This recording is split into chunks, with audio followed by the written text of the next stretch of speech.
Bom dia a todos. Bem-vindos a mais um webinar que celebra julho, o mês de inovação. Hoje é dedicado a um olhar global sobre a inovação no setor público. Este olhar global implica que temos convidados de vários pontos do mundo, que implica também diferentes fusos horários. E implica que esta sessão também irá decorrer em inglês, pelo que, infelizmente, vou ter, a partir de agora, falar também em inglês, ok? Portanto, assim, good morning and welcome everyone. As I said before in Portuguese, today we'll have a busy agenda with guests from different points of the world that came to share their perspectives about innovation in public sector. And so, as we have a busy agenda and with no more delays, I would like to invite the Minister for the Modernization of State and Public Administration, Alexandre Leitão, to open our session. So thank you very much for having accepted our invitation. Minister, please, the floor is yours. Thank you. Muito obrigada, bom dia. Thank you all for coming. Senhora Secretária de Estado, cara Fátima, Senhor Presidente do Conselho Diretivo da AMA, Senhor Professor Ricardo Paz Mamed, também agora passarei a falar em inglês.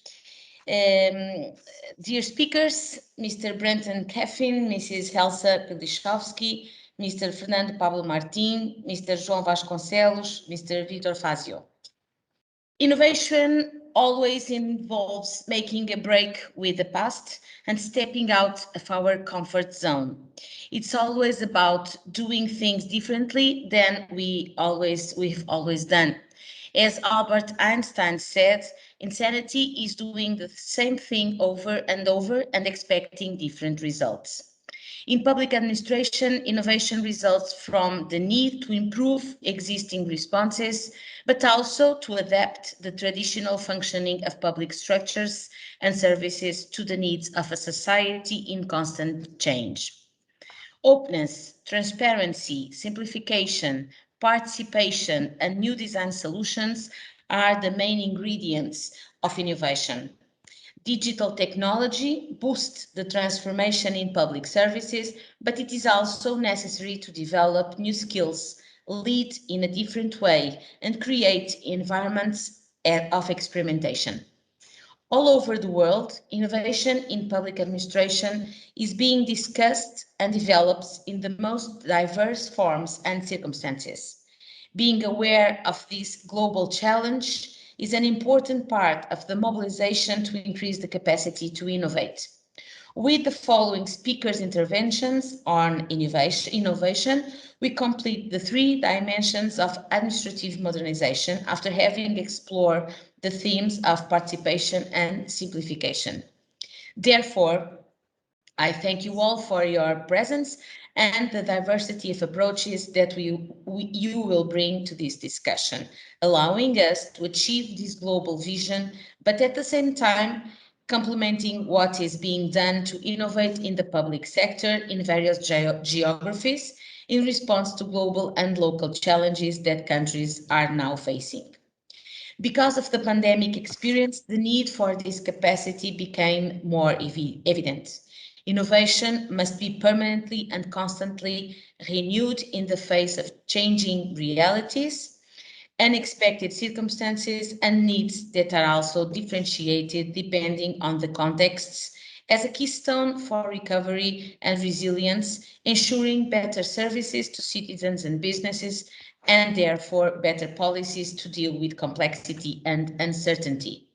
It's the ability to innovate that distinguishes organizations and services in the face of adversity, and it is also what drives the value that administrations have to the services that they daily deliver to society. To create an environment that fosters innovation, it is necessary to create the right conditions. We need knowledge, skills, and technology, not forgetting the dimensions of management. It was with this comprehensive approach that we've elaborated our strategy for innovation and modernization of the state and public administration 2020 to 2023.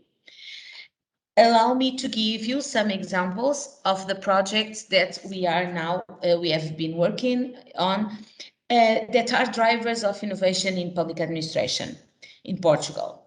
CGEP, which is a system of incentives that, across the board, stimulates innovation in public administration in three areas: training, experimentation, and recognition through awards. The second edition is now in application process. We also have LabX at AMA, our Public Institute for Promoting and Developing Administrative Modernization, which over the past 3 years has brought citizens' experimentation and experience to the center of public services design. And Simplex itself, although associated with a strong simplification component, turns out to be one of the most recognized aspects of innovation in Portuguese public administration for the past 15 years. The real innovation is the one that allows us to face the future, and that is what public administration has been doing. And lately, with the pandemic situation, we had to adapt to a very different situation that it was really challenging to public administrations all over the world. In closing, I would like to thank all the speakers again for their participation, and I'm looking forward to this session that will be very useful to all of us. Thank you very much. Muito obrigado, Sra. Ministra. Thank you very much for these opening remarks, and more than that, for all the support that you are giving to bring innovation to the front line of public administration here in Portugal. So, moving on. To continue to inspire us, we have as a guest the Professor Ricardo Paes Mamed, Associate Professor at the Department of Political Economy at ISCTE, o Instituto Universitário de Lisboa, where he has been teaching since 1999 in areas such as European economy and integration, sectoral economy, and innovation, besides being a member of Dynamia, the research center on socioeconomic change and territory. Please, Professor, the floor is yours. Thank you very much, and thanking you for inviting me to be here with you today. It's a pleasure and an honor to participate in a session with such a distinguished panel of experts in innovation in the public sector. Long before I started paying close attention to the public administration, I was trained as an economist, and as a student of economics, I was taught to look at innovation as essentially an endogenous feature of market competition. And according to this view, innovation is something that deals with firms, and firms innovate in order to survive and grow. Firms adopt new production processes to achieve lower average costs. They introduce new or improved products to differentiate their offer from those of competitors. They develop new marketing and distribution strategies to target market niches that are underexplored, where they hope to get higher margins. So innovation in this view is pretty much a matter of surviving within market forces and outperforming your competitors in the market mechanism. The question here, when we're talking about innovation in public sector, is how does this view help us in understanding innovation in the realm of government? If we think about it, usually public agencies don't have direct competitors. Some of them do, but most of them don't. Most of them are not fighting to survive as institutions. Again, a few of them might be still fighting for survival, but most of them have their survival guaranteed. Public agencies are not seeking higher profits. They are not seeking higher margins, profit margins. They are not seeking larger markets. I would dare to say that many of them would wish not to extend too much their targets, the public to which they have to provide their services. So why should they innovate at all? I mean, if they don't have this kind of market incentive to innovate, the question is, why should the public sector, public agencies innovate at all? And I can think of 4 possible answers to this question. The first one is, well, they don't. Public agencies simply don't innovate. Well, this answer is false. So it's not very interesting for the purpose of our discussion today, but in any case, I will come back to it in a moment. The second answer to our question on why should public agencies innovate is probably the favorite answer given by most economists and by many political scientists. This goes to say that public agencies do in fact innovate, but not because their survival is at risk. Still, they innovate because there are some material incentives in it. So we can think of the idea that public managers will have some egoistic motives to outperform. For example, they want to have more power, or they want to increase their chances to get higher positions in the future. So it's all about incentives. That's how the second answer would go. But there is still a third possible answer to the question of why the public agencies innovate. This, I would say, it's less fashionable, but it's not less important. This third answer would be that public agencies innovate because those who work in them believe that they should. We can call it a sense of duty, we can call it professional pride, or something similar. The idea is that for some strange reason, or at least some might consider it a strange reason, many civil servants and public managers assume that their mission is to contribute to the general well-being of the population. And thereby, they would promote innovation because they believe that new public services, new forms of interacting with the public, new and more efficient internal procedures are a contribution, or can be an important contribution to the general well-being of the society they are willing to serve. There is still a fourth possibility, which is probably not as honorable as this one, but I would also say that it's not unimportant, which is the idea that public agencies very often innovate just because they are desperate. They lack the people, they lack the financial resources, they lack the attention they need from decision makers to solve many of the problems they face when performing their everyday duties.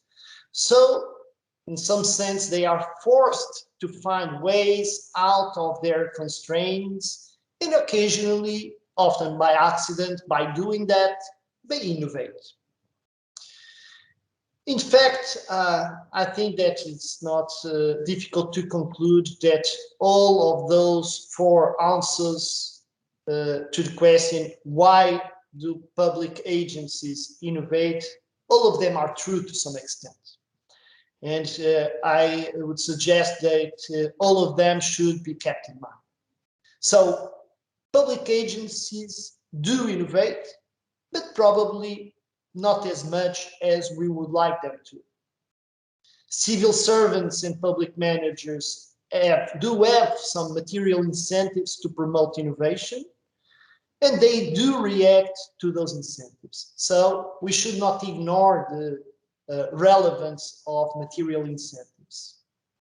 Not least, most civil servants and public managers are guided by a sense of duty, and many see innovation in public services as part of their mission.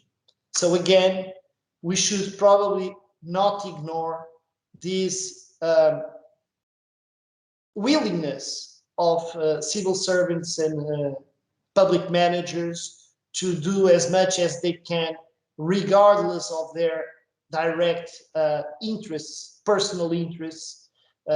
They do invest in trying to improve the services they are responsible for. And of course, nowadays we very often notice that many public agencies do end up innovating out of despair as a result of the dismal conditions they face to perform their job. We know that the factors behind the need for public sector innovation abound nowadays. There is an increasing complexity of the social problems governments have to address, and these often require new approaches and solutions. We know there is a continuous pressure in virtually all countries in the world, a continuous pressure on public finances, and this forces public agencies to do more with less resources. And there is also never rising expectation of the public regarding the quality and the efficiency of the public services. And these rising expectations, they may be a result from higher levels of education, of higher exposure to the possibilities granted by new technologies, among other factors. So in any case, we know that public agencies are being are under pressure by many factors to innovate on a daily basis out there. To address these trends and challenges, public agencies need to innovate. The question, which I think is a central question for today's seminar, is how can this be achieved? And there is by now enough literature to guide us in some usual answers to how can we make the public sector more innovative. And this goes through skills, to incentives, to organizational practices, through political leadership. And again, all these factors are indeed relevant for enhancing innovation in the public sector. We know that governments have to invest in civil servants and public managers' technological and technical skills so they can better identify the opportunities for innovation and implement them. Policymakers and public managers must include innovation as a criterion for assessing the performance of individuals and organizations. Public agencies may gain from adopting organizational practices that foster new ideas, that foster experimentation, that foster testing. And as many of the relevant changes in the public sector, the evolution towards an innovation-driven government, of course, will largely depend on the political commitment at the highest levels of government. This, I would say, is the common sense about these topics on how to enhance innovation in the public sector. There is, however, another determinant of public sector innovation that goes beyond skills, incentives, organizational practices, and political leadership, or maybe I should say that involves all these elements, and this has to do with the prevailing prejudices about what the public sector can and cannot do. In the last decades, there has been a more or less deliberate tendency to picture civil servants and the public sector as a whole as being inefficient, bureaucratic, and conservative in many senses. The problem with this view is not only that it is to a large extent false. The main problem is that by insisting on it, this prejudice risks becoming true.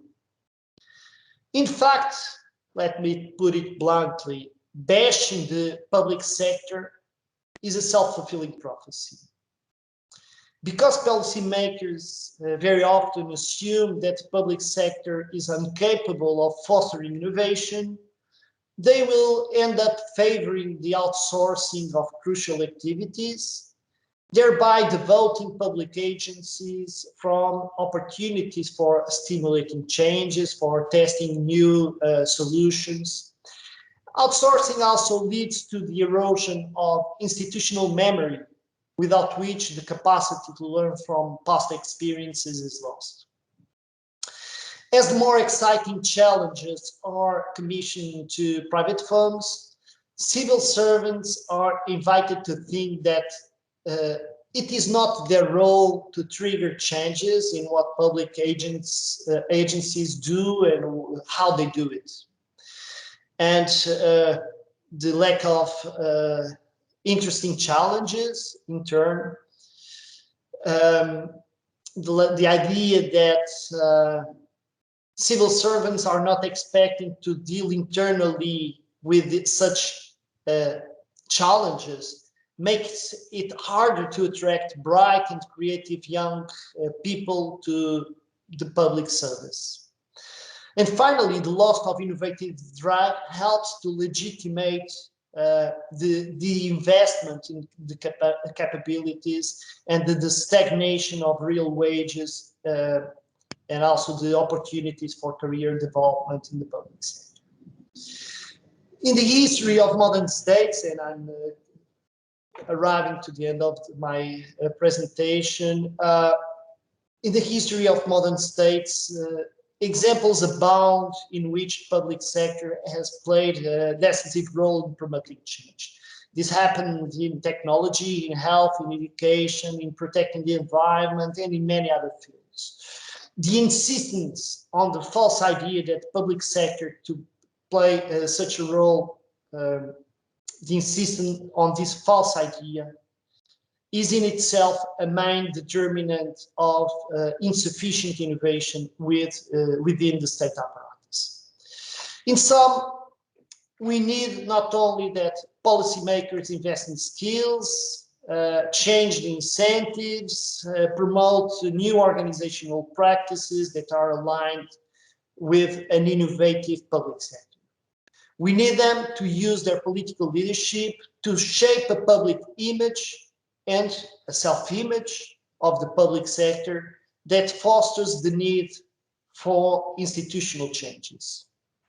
This is, we have to be aware of this is a great and courageous leap for most political leaders, especially in countries with fragile public finances and where bashing the public sector, bashing civil servants is often an easy way to obtain some of the needed savings in public expenditures. The problem, of course, is that the short-term gains lead to significant losses in the long run. We need far-sighted leaders to produce the changes that are needed. We know that they do not abound, but hopefully there will be some of those within us, at least from time to time. This is what I wanted to say today, and I hope that it will be useful for fostering some reflection and debate on this. Thank you very much for your attention. Thank you very much, Professor. Muito obrigado. Thank you for your words. It was an excellent reflection on the role of governments and public administrations in addressing the global challenges we all face nowadays. I would like also to thank Sofia Ribeiro from do Instituto Nacional de Reabilitação for having this job to translate our event to the Portuguese Sign Language. So thank you very much, Sofia. Now, let's take a peek to what others are doing outside Portugal, and to do it, we have an excellent panel with very distinguished guests from organizations that have different roles in this innovation ecosystem. We were very sorry, but one of our speakers, Professor Fernando Martin, was unable to attend. He has a medical issue early this morning. He's fine, but he couldn't attend to our session today. So let me introduce to our other speakers that will bring an excellent panel to our event. So Brenton Caffin, the Executive Director of States of Change, welcome. Welcome also to Elsa Pilichowski, Director for Public Governments from OECD. Thank you also to João Vasconcelos, he's a Senior Governance Specialist in GovTech from World Bank. And last but not least, Vitor Fazio, Coordinator of 011 Lab, the Laboratory of Innovation in Government from the Municipal Secretary of Innovation and Technology from São Paulo, Brazil. So thank you all again for having accepted our invitation. And to moderate this conversation, we have the experience of Jorge Eusébio, a journalist from Lusa. During this session, all the attendees will be able to use the chat to leave questions that will be answered at the end of our event. And with no more delongs, Jorge Eusébio, please, the floor is yours. You can take it from here. Thank you. Thank you very much, Jorge. Bom dia. So, Jorge Lagarde has already introduced our excellent panel. I would just like to stress that although Fernando Martin couldn't attend today, he's not forgotten, because I can confess that on the other day he stressed the need to talk about the role of the pandemic in this digital and innovation in the public sector, that after all, we're all here talking in a webinar, also because of the pandemic. So not forgetting him, I would just like to start precisely with the issue of the pandemic, with Elsa Pilichowski. Of course, has immense experience in the OECD, spanning not only in the organization but also in other countries, and has this global view of different experiences in different countries. So, Director for Public Governance in the OECD, Elsa Pilichowski, what can you say to us about the role of the pandemic, and what the institution of the OECD and other and what reaction did you see from other countries reacting to the pandemic and to the needs to innovate in the public sector during this year and a half or so that we are living in this pandemic? You're muted, sorry. Yes, thank you. You see, innovation doesn't get to age. I still need to be reminded of unmuting myself 18 months after the beginning. But good morning to all, and thank you very much for the invitation. Very inspiring speeches from the minister and from Ricardo before.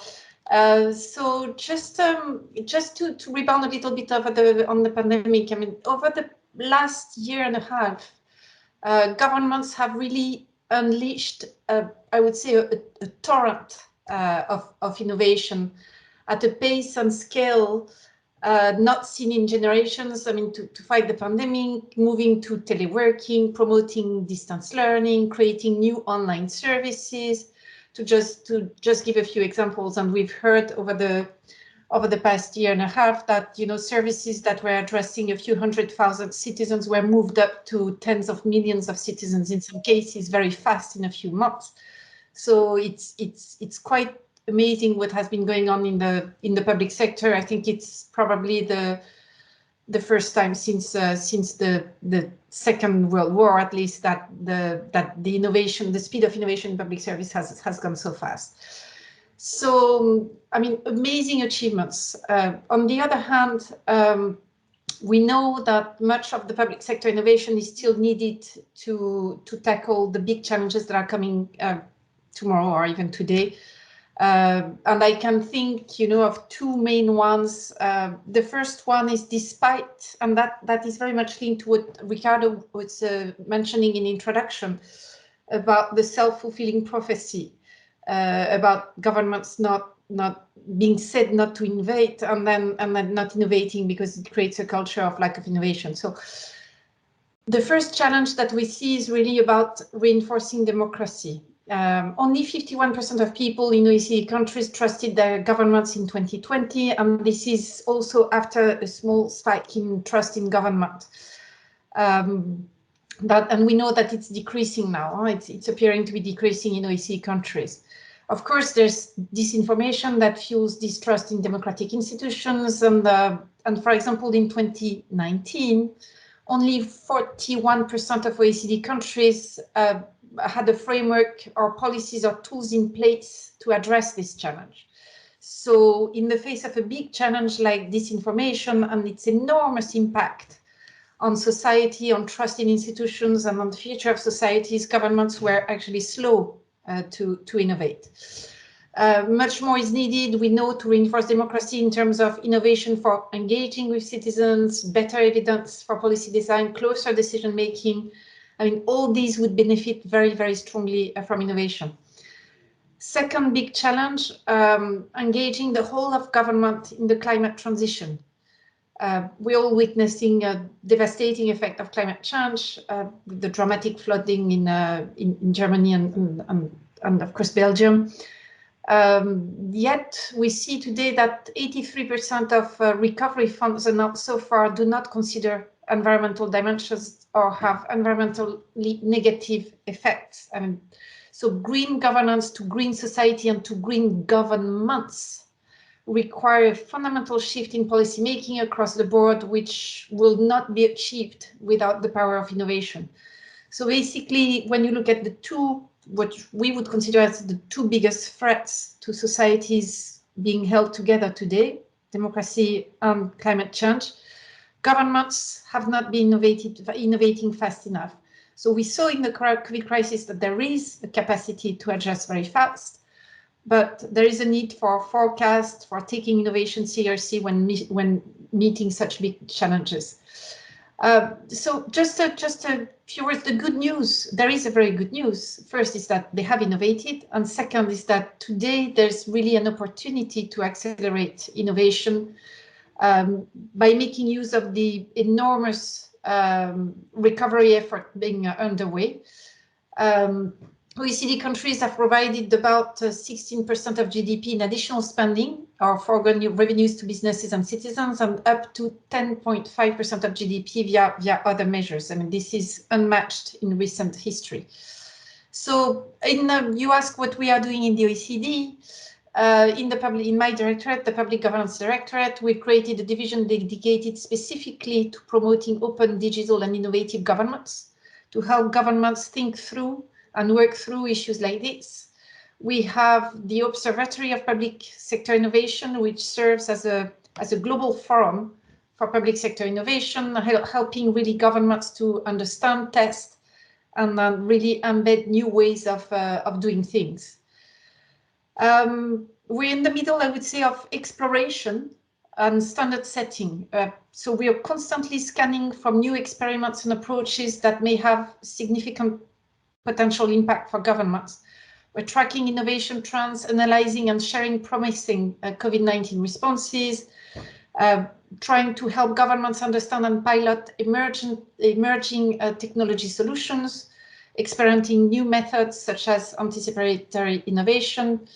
And on standard setting, we're basically positioned to convene an ecosystem of actors together to build consensus around key aspects of public sector innovation. And for example, we have 43 countries that have adhered to the OECD Declaration on Public Sector Innovation, which basically establishes key principles and actions for governments to enhance innovation.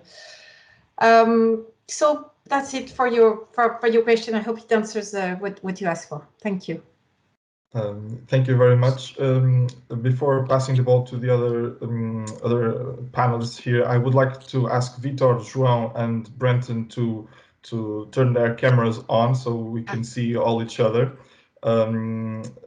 Yeah, thank you very much. Thank you very much. Helsa Piliszowski has stressed the issue of democracy, and also during this pandemic, we have an environment of restrictions and to limit our freedoms, and the role of the state has been very, very powerful all over the world. And I would like to invite Brenton Caffin to comment on this, taking into account that he has advised the Australian and British government, and he should know something about this. And it's also a view from the private sector, which is interesting as a dynamic for our conversation. To how do private firms see this and try to adapt to the pandemic and to not to limit our freedoms and in their relations with the state. Thank you, George. Yes, so States of Change actually is a not-for-profit. We're not a private sector organization. We're a charity, and we were set up specifically with this purpose of helping to support the next generation of public innovation around the world. And yes, I've worked very closely with the British and the Australian governments at different levels. I've also worked with lots of other different countries around the world, including helping with LabX over the years. So great to be back in this company, and indeed with Sao Paulo as well, and in fact with the OECD. So it's good to be back with some familiar faces. Maybe I might expand a little bit on some of the things that Elsa said, because I do think there are some very interesting sort of themes that we're seeing emerge in these last 18 months that I think are grounds for optimism about how we can sort of work more effectively, state and citizens. So it's not all Big Brother. I think actually there are some really fascinating experiments in sort of co-production of public value outcomes. It's not just the state telling people what to do, it's actually collaboration between citizens and the state that I think are probably we're in a different place than we were a few years ago.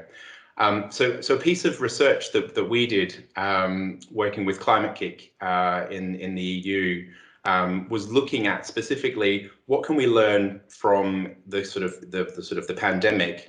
What can we learn about the way government's behaving differently that we might be able to use for working on the climate transition, as Elsa mentioned? And we saw a number of really positive things emerging, some of which we've touched on.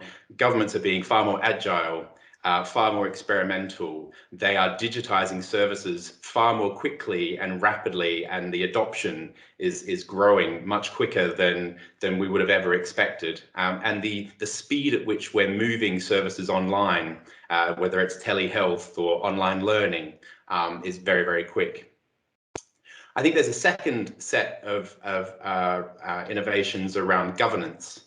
I think I think this audience is probably very data literate, but I think the average citizen has become far more literate in interpreting official statistics and data, and probably checks data much more frequently and changes their behavior as a result of what they're seeing in official statistics. So we're in a way, we're sort of having much more data-driven governance and data-driven conversations between the states and citizens.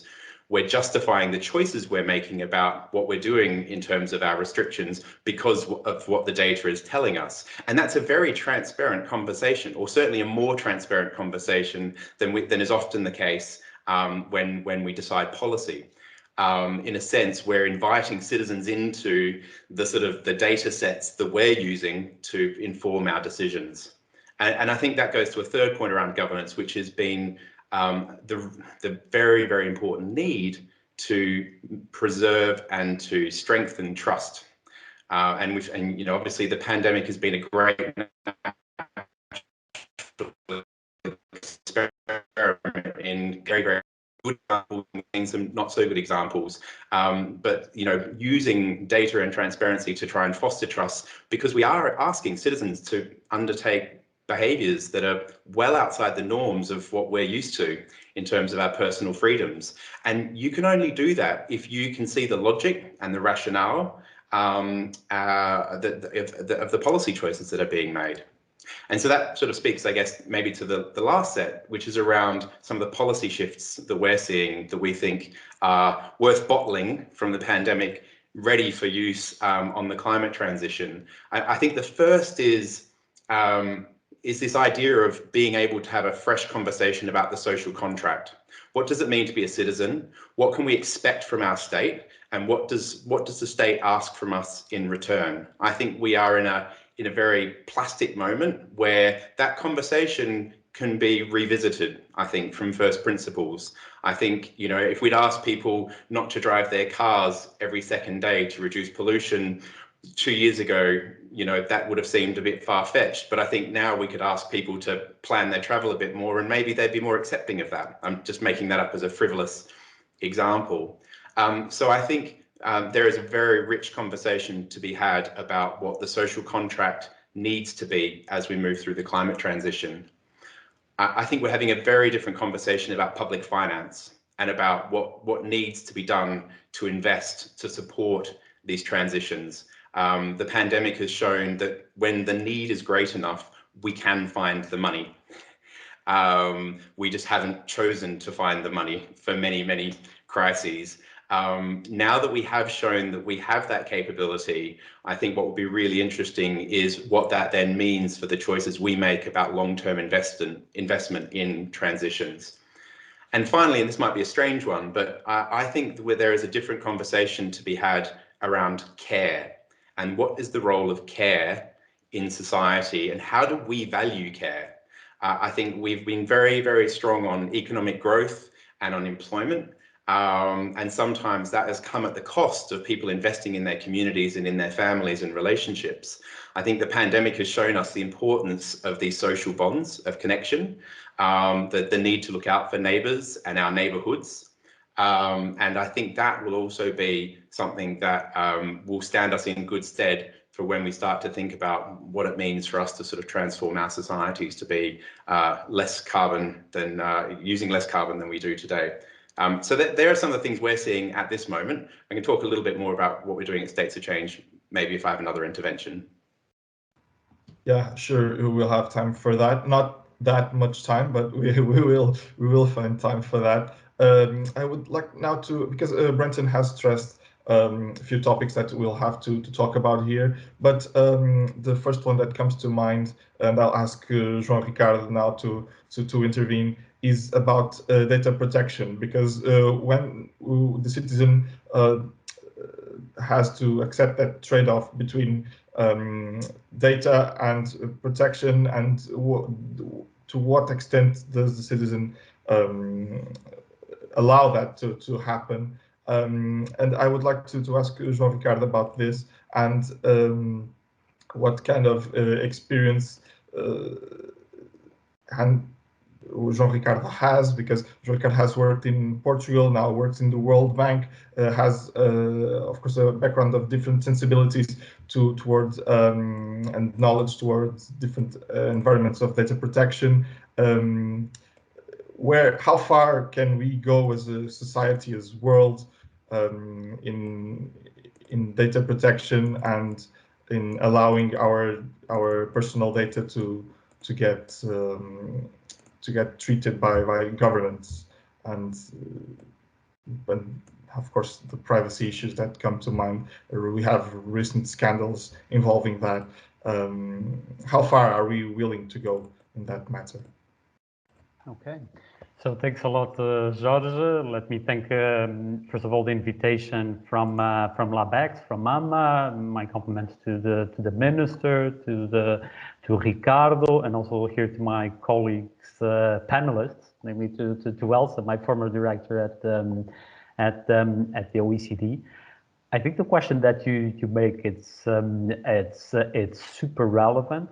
Because, and picking also on other interventions that were made, governments were at the forefront of response to COVID in different areas, and the role of public governance was made very clear, I think, for everybody in more developed and in developing countries, and mostly. There was also a kind of big acknowledgement that was already underway, but the reinforcement of acknowledgement about the role of technologies, about the role of digital, on the capacity of governments to respond to governments and economies and societies at all to respond to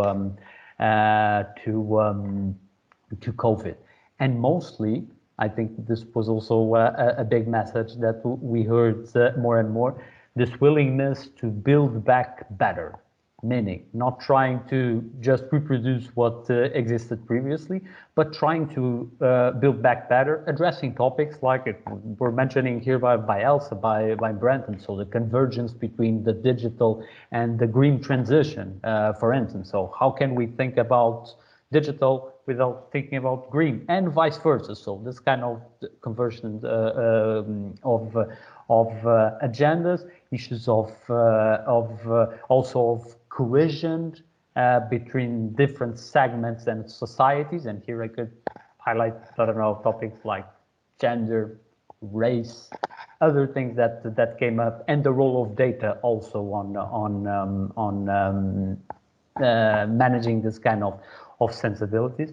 But I would bring, and considering your question, George, mostly to the topic of democracy, that was also highlighted by Elsa and Brenton, and digital democracy, and what are really the digital rights of citizens nowadays, and how the pandemic also changed a lot our perceptions about it.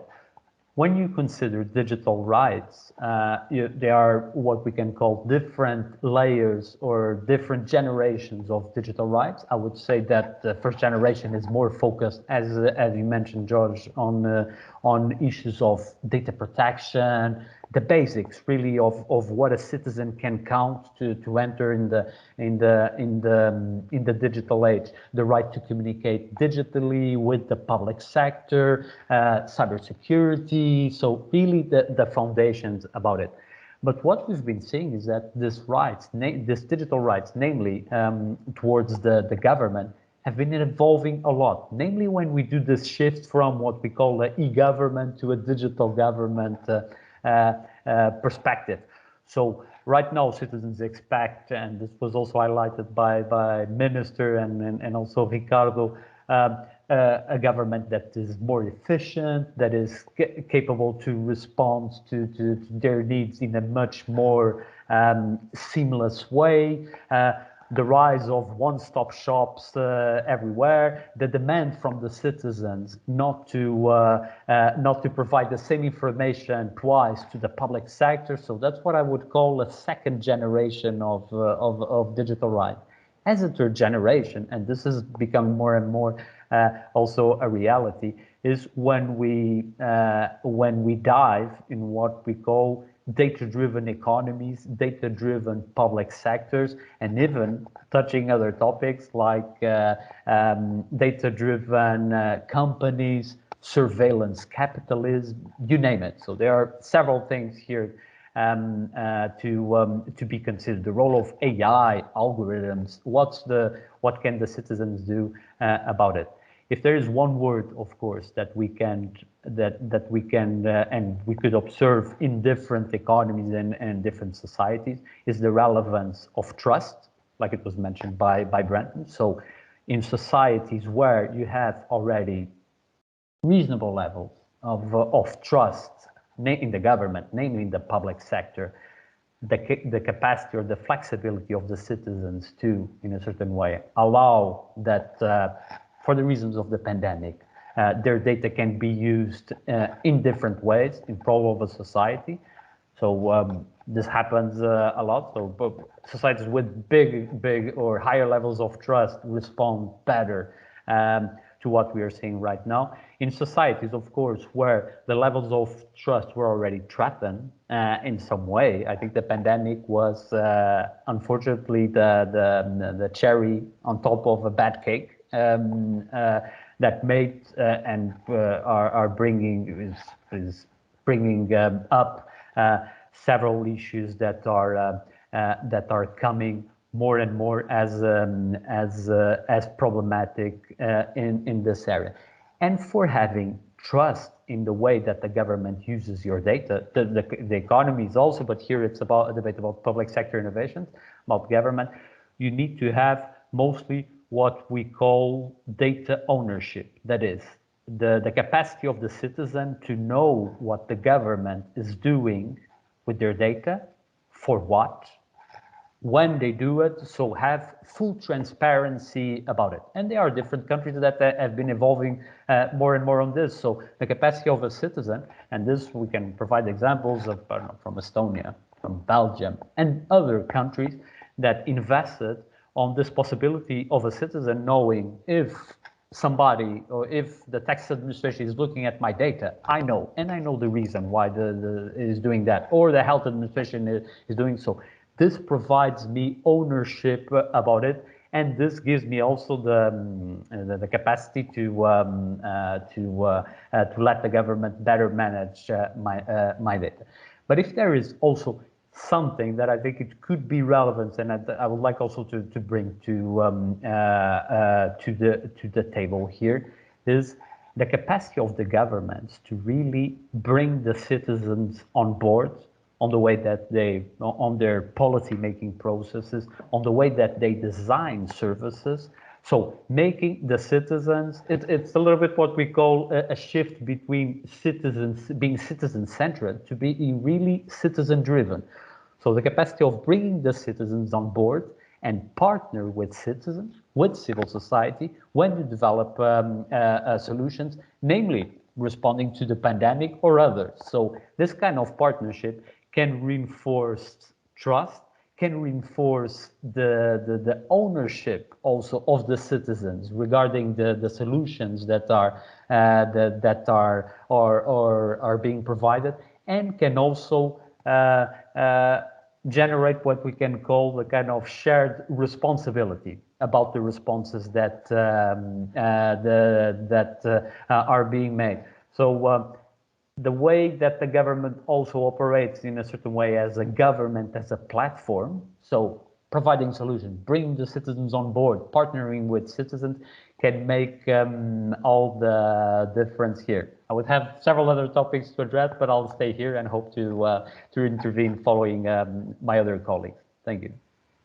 Yeah, time is flying, and now we're going to fly to São Paulo to talk to Vitor Cipriano de Fazio. Vitor, I think João stressed here some points of the ownership of the citizens of this process, and I think it's very interesting to ask you how is this working at the local level more than a central government level, because of your experience in São Paulo. How do you see the reaction of the public at the local level to what you have been implementing in São Paulo, and also, of course, during this pandemic? Good morning, everyone. Good evening to Brenton. We are in the opposite sides of the world, and I really wanted to have this courage to come here with a T-shirt. I admire that. That brave, we are very brave, and we are needing this bravery at these moments. And we need to be more informal also, and to build these bonds to work together on changing how we do government and we do democracy and all these themes. I'm in a really tough position here, George, because I'm very curious about lots of the other issues that Brenton, João, and Elsa pointed out. I want to make questions. I want to interact, but I also have to answer your question. And as I'm dealing here with the nitty-gritty daily problems of a city with 12 million people and capacity problems and huge inequality problems and etc. I think I have an imperative to talk a little bit about that. So it's very good to be a public servant. There's a lot of people passionate about being a public servant and about doing what we do here, doing with these nitty-gritty problems of interacting with people and trying to cope with problems and do what we can to make people's life better, to deliver better services, and to transform a reality. As George said, there are many reasons why people are working in government. Normally, they are very good reasons. We are people with purpose, so we have to build, we have to transform using this as a driver. Well, what we are doing here and what how we are dealing with these changes and these challenges. We basically have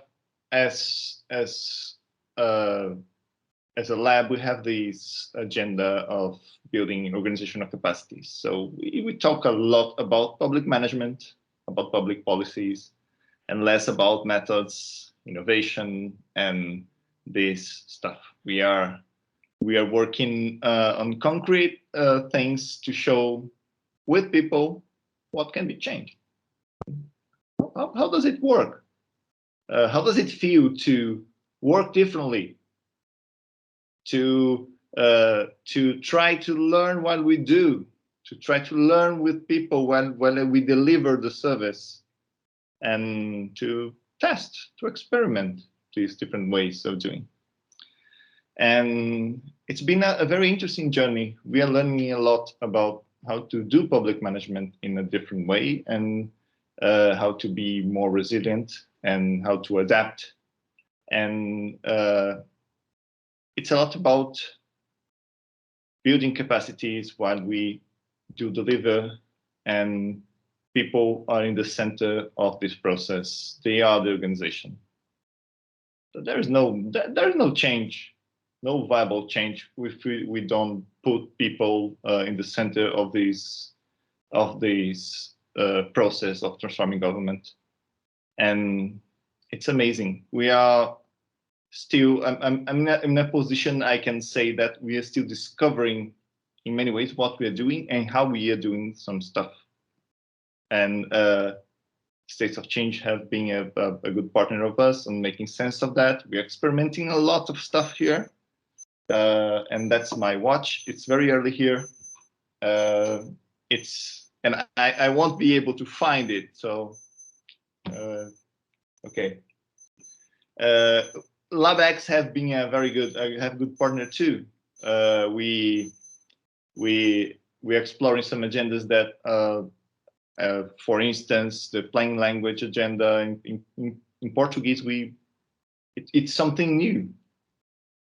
And I know you are in English-speaking countries, many of you, and it's a 10 years discussion now, but it's something new to us. And it's something, it's a fundamental agenda if you want to reduce the distance between government and people. We have to speak their languages. We have to be understood, to speak to be understood. So, well, there are many things in this process that are interesting that could be shared, but basically we are trying to develop new ways to do public management, to understand what is that of delivering services, to learn what we do, what are the processes we have to develop, what are the capacities, we are developing while we are working. How do we use knowledge? How do we use the practice of others in order to solve problems? And that's interesting. That's something like we are trying to be designers while we work, to make use of knowledge, to adapt practices in order to solve problems. That's what we do. At the same time, we are also trying to engage communities of practice, of public servants, to connect each other in order they can learn with each other. This week, and it's something very concrete. We are working this project with State of Change, developing and connecting different teams from different departments on digitization. We are making digital services. Okay, this is something quite trivial, right? No, we have different realities, different levels of capacity, different agendas, and putting these people together is very interesting. So they can learn with each other. What do we have to learn from what someone from the human rights department has to learn with the people from the health services? We discovered that they have a lot to learn with each other, because they are doing with very not standard, something not easy to make standards of, like very customized services. Like it's something complex. You need to learn about the person you are attending, their needs, and then try to deal with that in a very sensible way, to connect the services you have to provide, your catalog, and at the same time trying to discover what is really the problem with that person. This is complex. But we have the cases here. Like we're delivering health services in communities, going door to door, and we developed these processes. So that's it. That's a learning journey. It's interesting. It's complex, and it's very good to be a public servant at this moment. And okay. I see Jorge wants to interrupt me, and please do that. We agreed on that.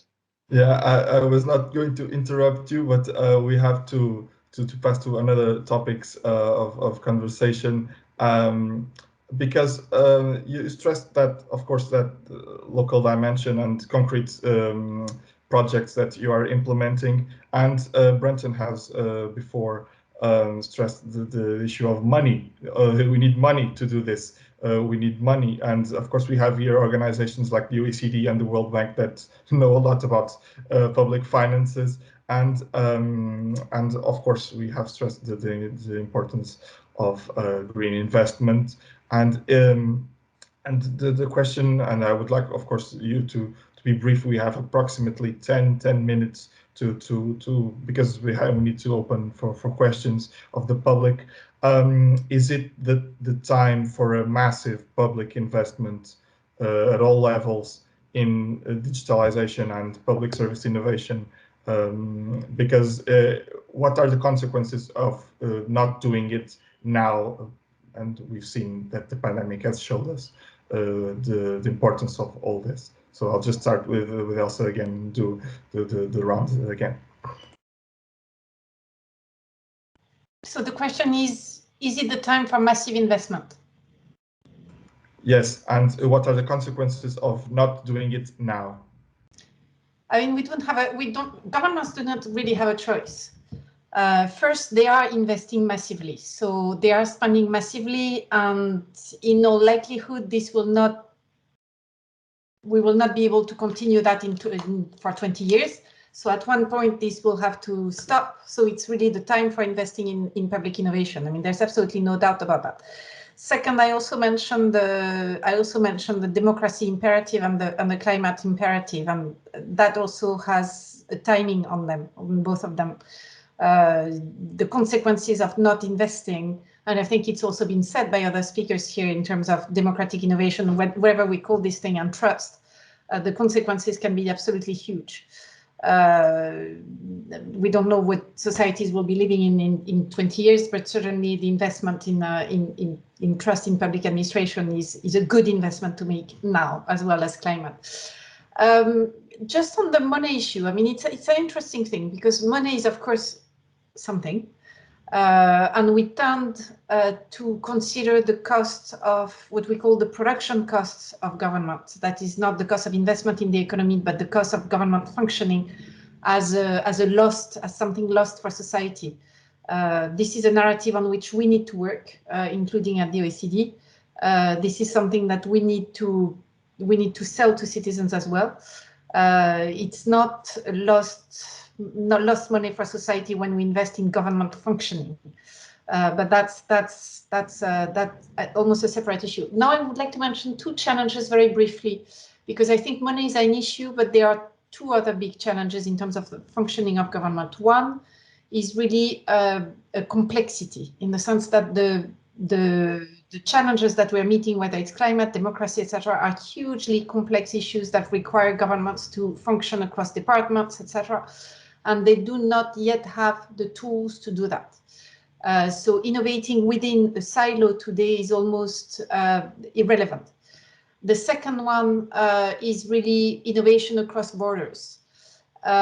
We have seen during the COVID crisis governments innovating very, very fast, but almost alone on exactly the same things, whether it's a COVID app, whether it's, you know, procurement mechanisms that had to be done, upgraded very fast, whether it's on digital services, etc. So there is an opportunity to innovate for governments to innovate together, and that will help also with the costs. Obviously, it will be less costly if it's done at a more regional or global level. We're trying to help at the OECD. We're trying to help with that. We would love to be able to launch a platform for governments to innovate together on the same projects, if you want, rather than alone in their own areas, because the challenges, many of the big challenges that are coming up, like COVID, will be same challenges, will be exactly similar challenges. Not all. I mean, I think Vitor has a very concrete job in terms of local, you know, but at the more global level, there are many, many challenges that can be thought together and governments innovating together. And I think this global innovation landscape is not yet up to standards. It's not yet up to what we should be expecting. So that's it. Thank you very much. So, Brenton, what do we need to elevate our standards, as Elsa was saying? Goodness me, and I'll try to be brief. I think, just to build on what Elsa said, there's going to be a lot of spending that happens over the next 5-10 years. We need to make sure that that spending is actually investment, and investment means there's a return, right? There's some value that we get out of it. It's not just money that just gets spent and it's poor spending. So I think there's something there. I think that's the opportunity in the public innovation space, is to help to direct that spending to areas where we will unlock public value. So that's one thought. And another, I mean, I also agree that while it's great to have innovation flourish in every corner of the world, we do need to try and learn from one another. And that's part of what States of Change was set up to do, as well as, you know, the observatory at the OECD. And I think in some respects, the pandemic, while in some instances has isolated us, it's also brought us closer together, because actually we're all working on a common challenge that's manifesting in slightly different ways in different parts of the world. But we all do need to build an app, a COVID app, and we all do need to work out how best to kind of communicate to our public about sort of, you know, good public health precautions. So it's a very interesting moment of common humanity that I think that we should be really using this opportunity to learn from. And I know there is appetite there. We ran a learning festival last year just to ask our community, what should we be doing as public innovators in this moment? And we had 4,000 people from 78 countries turn up to join us in the conversation, which was about 3,500 more than we thought we would get. So clearly there is thirst, there is appetite. I think there is willingness. I think it's up for institutions like ours, like the OECD and others, to help to keep developing those protocols for sharing and swapping. One of our fellows, Sasha Hasselmeyer, set up an organization called CityMart, which is actually designed to get local governments around the world sharing procurement challenges. So if someone was designing a procurement in one city and somebody else had the similar problem, they could basically just join in on that and procure the same result. So I think thinking about that kind of intermediary infrastructure, I think, will be how we get away from lonely innovation. João Ricardo, the World Bank works with many countries around the world and with different levels of technological advance. And how do we innovate in these different kind of technological sensibilities that have to do with geography, with economics, with all this, and how will we find money in, for instance, countries with poor public finances, as Ricardo Paz-Mamed was saying before? Okay, so thanks for that, and thanks, George, for highlighting the relevance also of when we have this kind of debate, thinking about not only in the, let's say, the developed world, but also in the developing world, that, as you know, is facing tremendous challenges, and where, as you also mentioned, George, the state has a critical role, but the capacity of the state or of the government to react and to have the right tools depends a lot on several dimensions. I would highlight one, that is international cooperation for development. And here it's really an area that, of course, the World Bank has been working, and it's the core area of the bank to work. You cannot, in terms of technology, so cooperation for development is absolutely critical at this moment. There are some signs underway. The bank is pushing to see this happening more and more, from vaccines to transfer of technologies and other issues.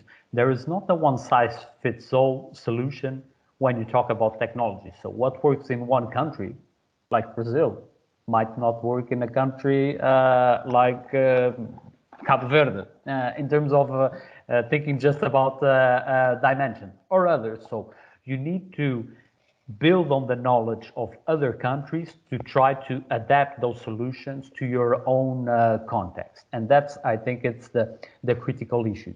Let me highlight, if I could, on this. You need, and to promote digitalization, and you need to promote public sector innovation, two critical partners here, and that should be always on your playbook. The first partner is, of course, your civil servants. So if you want to innovate, what best experts you can find that within your civil servant community. If you want to improve your health sector, who are the experts, your experts in the health sector? On the services of your health sectors, on taxes, on social security. So bring your civil servants on board on this process of innovation, because they will know for sure the strengths, but also the weaknesses of your process, and they will be the first ones, because we have civil servants like Victor, and let me pick on you, Victor. There are a lot, and so we need to have this kind of strengths to where governments can build on. The second partner, for sure, for this public sector innovation effort is, of course, bringing again your citizens, or let's talk broadly, your ecosystem of stakeholders on board, and to make this ecosystem to collaborate, to be part of the solution. Not only when you design services, when you bring your citizens, but when you're trying to develop solutions, different kind of solutions, mobilize the willingness and the expertise of your NGOs, of your companies. So try to get the best of each one of the stakeholders that you have around you. And again, I think if this is important in developed context, let's call it like this, in developing countries, it's absolutely critical. And I'll state here. Okay, so very briefly, before we open up to questions from the public, Vitor, we are almost talking about taxpayer money, if not all money. It's some big part of it, it's taxpayer money. And in local contexts, we see that the reaction from the public is very, very direct. We can have that direct contact, how people react to the concrete investments that we do. You were talking about the health sector, for example. How do you see the importance of good financing? Because you deal with public with a very, very specific context and direct context. People do notice this, and it's the people that are paying us to do this kind of job.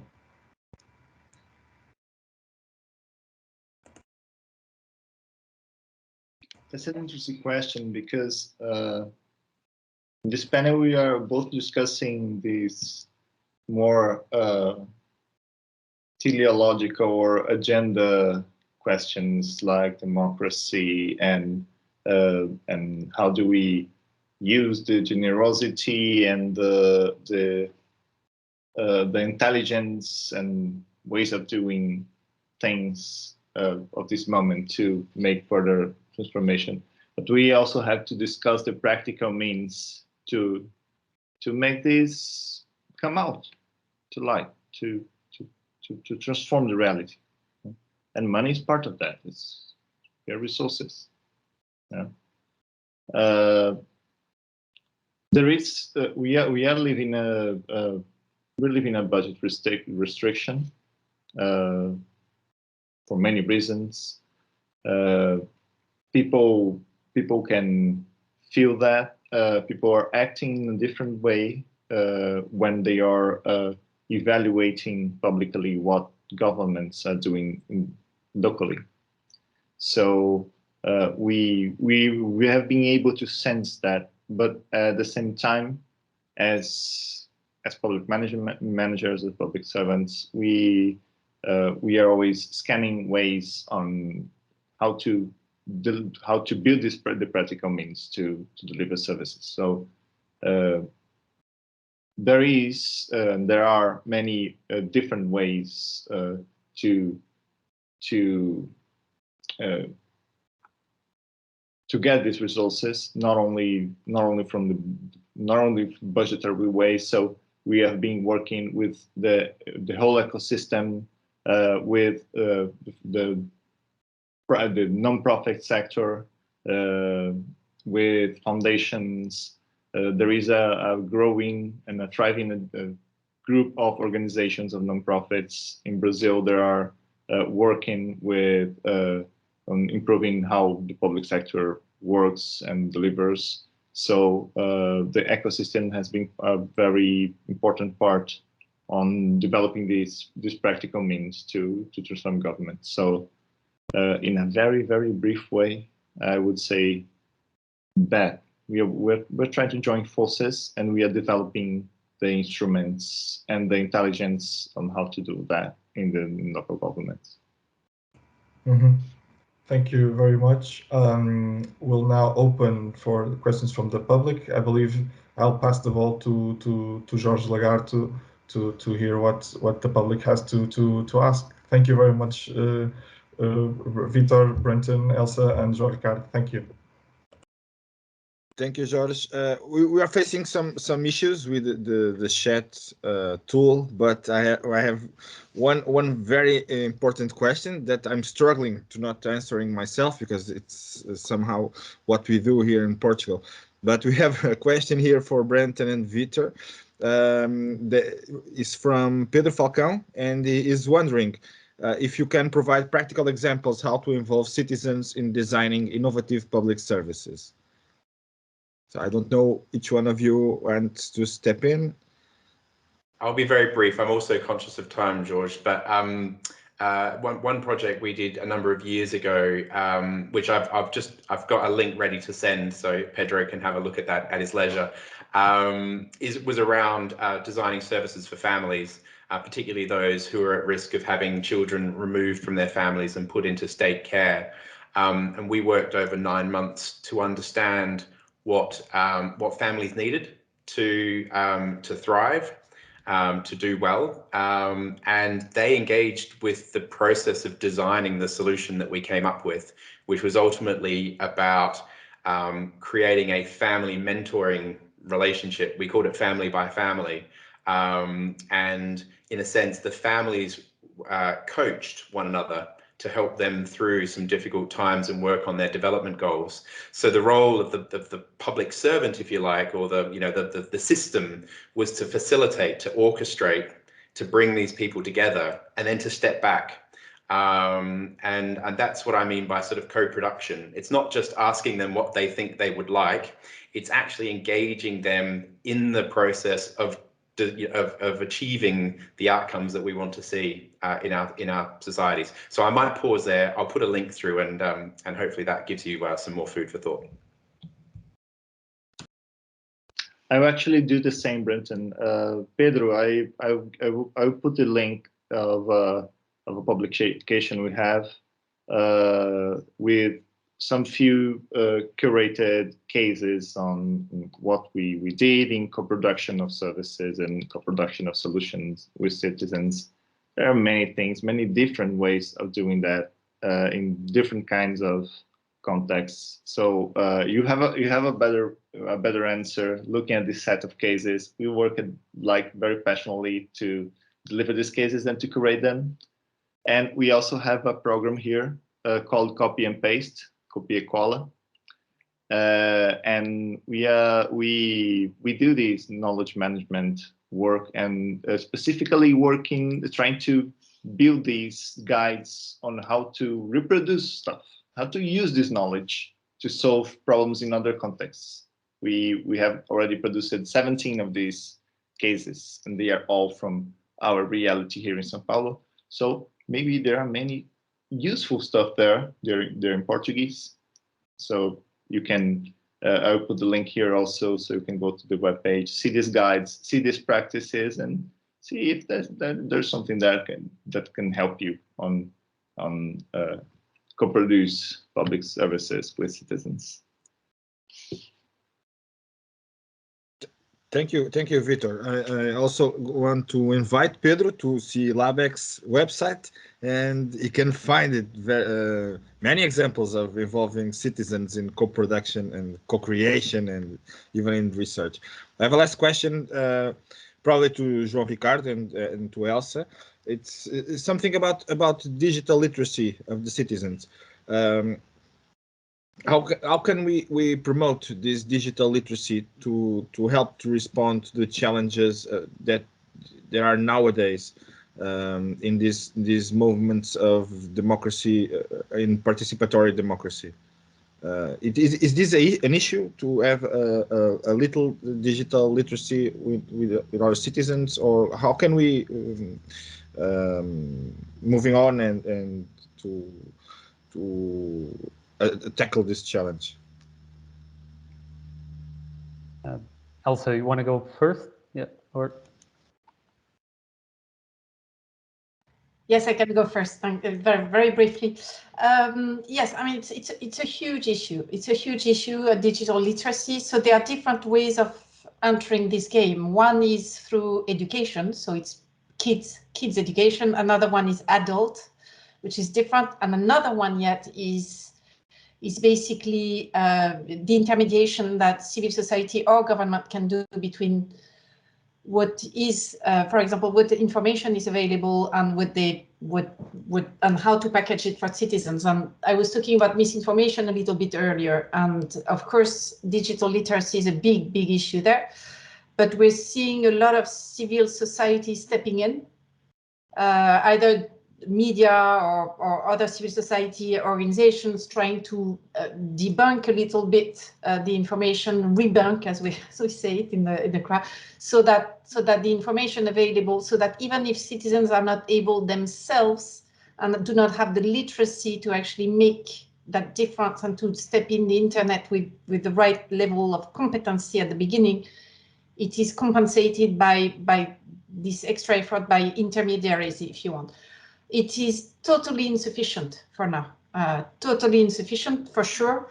But I would say there are really 3 ways of intervening, because the challenge is too huge for digital literacy to catch up very fast with the challenges today. It will take probably decades and generational change as well. But the challenges are huge today, so we need to make up for that weakness. That's for me. Okay. Thank you. João? And on this, and complementing a little bit the answer, I think in our days we tend to think that since the world is going digital, everybody's already digital, and that's not the case. And I could provide you a lot of examples where even in more developed countries, you need to make sure that there are all the segments of the population are involved in this transformation. It's not just, you cannot leave nobody behind. And that's why, and probably I'm touching here a different issue. When countries try to develop their digitalization policies and the digitalization of their service delivery, countries need to have this in mind and always need to secure what we call omni-channel service delivery approach. That is, it's good, it's excellent, it's fundamental that you can have today the full service delivery process digitalized, but the way that you deliver services, you need to make sure that nobody's left behind. That's why make the coexistence between online, face-to-face, telephone, postal, intermediate service, service delivery with intermediaries. And here the Portuguese example is particularly interesting with the citizen shops, the citizen spots, and others. I think that's one of the ways that we also need to tackle the issue of digital literacy and realizing that, again, the literacy of citizens is progressing, but it will still take some time, and governments need to be aware of that and consider it in their policies. Thank you very much, João. Thank you, Elsa. Thank you to all the participants. And that's it. We are running out of time. We could stay and chat for more 2 or 3 hours because this is a very, very interesting topics that we have addressed today. So I would like to thank again everyone. Your participation, your excellent participations, and thanks particularly George for moderating and Sofia Figueiredo for the translation, and to everyone. Vitor, you can now have your breakfast, and Brenton can go to rest because tomorrow I guess it's a working day, so even in Australia you have to work every day, so thank you very much to everyone. Muito obrigado a todos. Nós, na próxima semana, vamos ter uma sessão mais íntima com a nossa rede de inovadores. Vamos apresentar os resultados do programa de micromobilidade, do Inovador em Residência. Tivemos 3 colegas do setor público a trabalhar connosco durante o mês e vamos apresentar estes resultados. Agradecer também à Sra. Ministra Alexandra Leitão, que ainda mantém-se connosco. Muito obrigado. E é tudo. Até uma próxima. See you all next time. Thank you very much. And that's it. Obrigado. Thank you. Obrigado. Tchau, gente.